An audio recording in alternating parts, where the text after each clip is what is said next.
Hi అండి, welcome to another mini blog. ఈ mini బ్లాగ్లో మార్నింగ్ నుంచి నైట్ వరకు నా రొటీన్ మీతో షేర్ చేసుకుంటున్నానండి. ఇక్కడ మార్నింగే రైస్ వండేసాను అండ్ అలాగే చట్నీ ప్రిపేర్ చేసేసి స్టవ్ మీద పిల్లల కోసం వాటర్ కూడా పెట్టేశాను అనమాట. అండ్ ఆ రోజు బ్రేక్ఫాస్ట్లోకి ఇడ్లీ ప్రిపేర్ చేశానండి.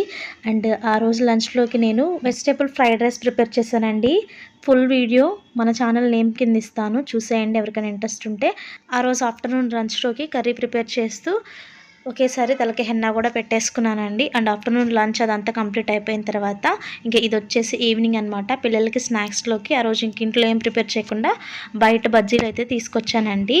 ఇంకా అవి తినేసి పిల్లలు ట్యూషన్కి వెళ్ళిపోయారు. ఇంకా నేను కొంచెం మిర్రర్ అది క్లీన్ చేసుకున్నాను. అండ్ నెక్స్ట్ డే కోసం దోసపిండి కూడా గ్రైండర్కి వేసి పెట్టేసుకున్నానండి. అండ్ డిన్నర్ కోసం చపాతీ పిండి కూడా కలిపేసి పెట్టుకున్నాను. అండ్ వేడి నీళ్ళు కాచేసుకొని జుట్టు పట్టిన ఆయిల్ క్యాన్లన్నీ నీట్గా క్లీన్ చేసేసుకొని అయితే ఇంకా పడుకుండిపోయామన్నమాట. ఎలా క్లీన్ చేసుకోవాలో ఫుల్ వీడియోలో ఉంది, చూసేయండి.